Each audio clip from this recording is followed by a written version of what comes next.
In this section of the story, Lemmings, who revealed to be working under Takeru's command, informs him that Polka reached Kazuki and Shizuki before he did.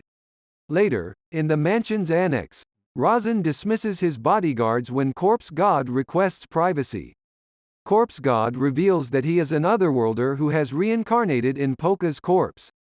Misaki discusses her culpability in Polka's death, but Razan refrains from harming her after a little shark plush intervenes between Misaki and Razan's katana, reminiscent of a young Polka's gesture to save his pet albino crocodile.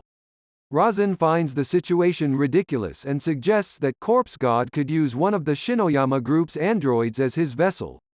Polka expresses enthusiasm about becoming a robot with modifications like a rock drill and flight capabilities. Razan acknowledges that Polka is not interested in reclaiming his body, so he agrees to let Corpse God continue borrowing it for now. He also decides not to hold Misaki accountable for today. In Tokyo Penitentiary, Ivanome shares information with Tina Soramura aka Phantom Solitaire about the real fire-breathing bug incinerating a patrol car and its occupant, who was an imposter. Tina Soramura decides to investigate by himself, and mysteriously disappearing.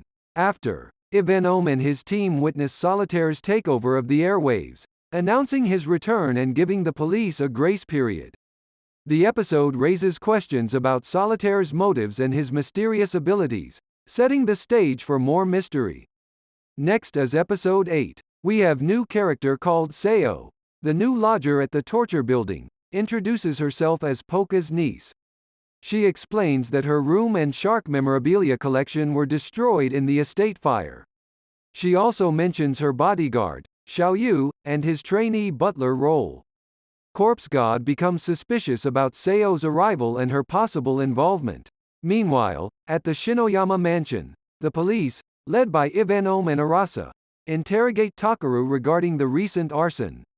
They mention fire-breathing bug as a suspect and express concern about the potential impact of the ongoing investigation on Shinuyama security.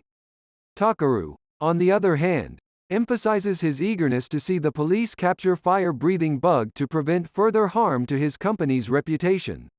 After their meeting with Takeru, Ivanome and Arasa discuss the case. Arasa notices Takeru's subordinates, Taipei and Bao, who he suspects may be dangerous individuals. Ivanome instructs Arasa to put other Comp's 3 members, Pop Tozawa and Yatsu, on standby in case they have to deal with the Shinoyamas. Takeru, while watching the detectives leave, shares his thoughts about Ivanome, noting that he might be an incorruptible officer. He hopes that Ivanome can uncover the secrets surrounding Polka. At the same time, Takeru mentions that his grandfather is making some moves of his own. In the torture building, Seo, Polka, Misaki, and Takumi discuss how to handle the new house guests, especially in light of the fortune teller shop's upcoming reopening. They share their thoughts, while Xiaoyu, motivated by his loyalty to Razan because he saved him from death when he was younger, listens and silently vows to expose the Polka Shinoyama imposter and uncover their true intentions. Meanwhile, we get some fan service scenes while Clarissa explains her thoughts about the person who ordered Polka's murder not being from his family. At the end of the episode, after Ivanome, Arasa and their teammates decided that Corpse God and Misaki are suspects, so they pay them a visit for some fortune-telling. Next is Episode 9. During lunch break, Tsubaki Ivanome and Kozaburo Arasa visit the torture building to consult Corpse God for a fortune reading. Corpse God explains to Ivanome that he can't locate escaped convicts, which is Ivanome's job. However, Ivanome suggests consulting Corpse God for any precognition abilities to prevent future crimes. Corpse God clarifies that he can't predict the future, but he can access the infinite paths in front of individuals. Corpse God mentions some personal details about Ivanome, and his words intrigue Ivanome. Then, Corpse God mentions a grievous scar in Ivanome's past that needs healing, leading to an autonomous message being written by the pencil Hosorugi, who is Sane Soul Corpse God found in the basement of the building and decided to put him in a pencil to help him. Ivanome is deeply affected by the message, and he becomes agitated, demanding answers from Corpse God. However, Corpse God refuses to explain further and advises Ivanome to follow his heart. Ivanome calms down, pays for the session, and leaves. After the detectives leave, Misaki, Polka, and Takumi ask Corpse God about the incident. Corpse God explains that the message was from Hosorogi, but he's unsure of its contents. Xiaoyu observes Ivanome's unusual reaction and decides to investigate further into Polka's secrets. In another scene, a mobster tries to open a safe in a burning building, realizing the danger of its contents being discovered. He is confronted by fire-breathing Bug, who claims a parchment and sings a nursery song. Later, Phantom Solitaire arrives to claim the parchment and plans to make it the theme of his comeback performance. In Yutokoru Bar, Ivanome questions Lisa Karaki about her connection to Hosorogi and her involvement with Polka. He mentions that Hosorogi gave him a message that only a mutual friend could know about, implying that Hosorogi is alive. Lisa denies knowledge of Hosorogi's involvement with children and claims she is merely renting a building to Polka. Ivanome is convinced that Hosorogi is still alive, and he asks Lisa to relay a message to him. The scene shifts to Takumi, Polka, Misaki, and Seo discussing the incident, and Takumi is surprised to learn that Hosorogi is an internal affairs inspector. On the morning of Solitaire's scheduled comeback performance, various characters are awake with anticipation.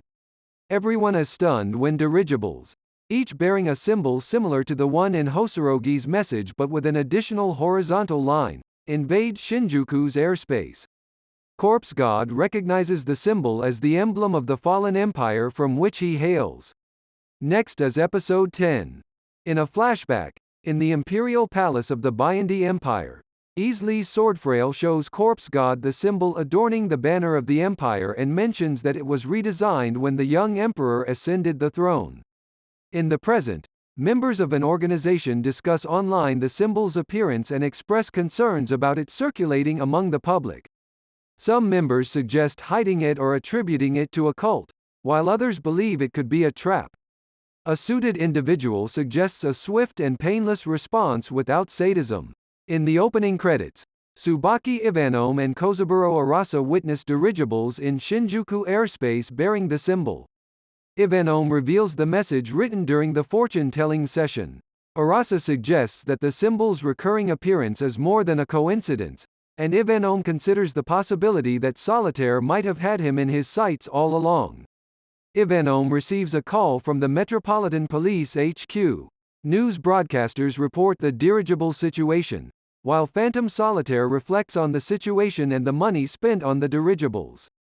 In a flashback, Solitaire seeks information about the symbol and is given an exorbitant price of 3 trillion yen, rounded down to 30 billion yen. The shop adjusts prices based on the customer's life contents. In the present, Solitaire is targeted by snipers, but he tricks them with a mannequin and offers a reward for information about the symbol. Seo, Takumi, and Corpse God are alarmed by the developments. Seo learns more about Corpse God's background and believes his story. Misaki questions Seo but is convinced of her innocence. The conversation leads to discussions about sharks and Seo's willingness to be sharkified. Takumi and Corpse God ponder their next steps regarding the symbol's significance and Solitaire's claims. They consider investigating shadowy organizations and the possibility of Solitaire fabricating the story.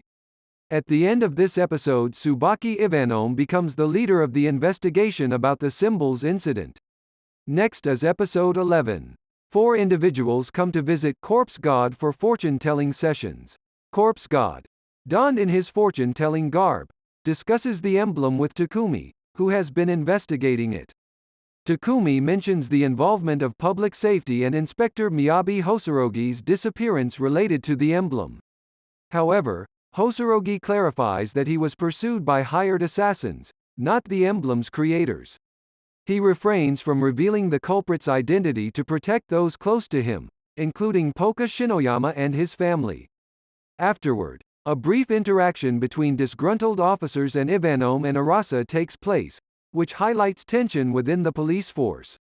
In the divination room, Corpse God has a session with Shota Yamanora, a middle-aged man. He provides Yamanora with a foreboding message, hinting at impending disaster. Unbeknownst to Corpse God, the real Shota Yamanora has been impersonated by Solitaire, who seeks information about the emblem.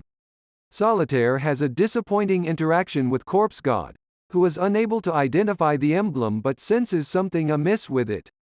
Solitaire intentionally altered the emblem to test Corpse God's knowledge. After leaving the session, Solitaire observes two girls from earlier, one of whom wears a rain poncho with a fire safety symbol, reminiscent of his own pseudonym, Fire-Breathing Bug. Above him, Corpse God ponders the coincidence of two people asking the same question in a row. Following a meeting at the police department, Ivanome, Arasa, and other officers discuss their approach to the emblem case, with Ivanome emphasizing their goal to protect the town from troublemakers. During the night, Xiaoyu receives an email from his older sister, mentioning her inability to find traces of Miyabi Hosorogi. Xiaoyu contemplates this while hearing footsteps on the rooftop. He engages in a battle with Phantom Solitaire on the rooftop. Meanwhile, other characters, including Takeru Shinuyama and Lemmings, observe the fight and prepare for their next moves in the unfolding conflict. Next is episode 12. Everyone joins the battle on the rooftop. Phantom Solitaire confronts Corpse God alongside Xiaoyu Lei and Lemmings, but the situation becomes increasingly complicated as new elements are introduced. Before the battle starts, the Corpse God received a phone call from the fire-breathing bug asking if he is a bastard child of Sabaramon. Corpse God then tries to understand the situation better by inquiring the bug about Sabaramon's presence on Earth and potential ties to the Byandi Empire or the Kingdom of Nyanald. Solitaire and Xiaoyu engage in a tense conversation, each trying to figure out the other's motives. The situation escalates as Lemmings joins the fight, creating a complex dynamic among the rooftop combatants. Meanwhile, members of the Shinjuku Community Safety Division interact with the daughter in a raincoat on the street, unaware of the ongoing rooftop battle. Corpse God expands his temple using necromancy to secure the building's surroundings, feeling that the threat could be close by. An ominous presence and supernatural phenomena surround the rooftop battle, as unseen forces make their presence felt. Solitaire deploys a smokescreen and creates a spectacular escape from the invisible hands. Amid the chaos, Corpse God's actions catch the attention of various individuals and groups, setting the stage for further developments and revealing the presence of potentially otherworldly powers.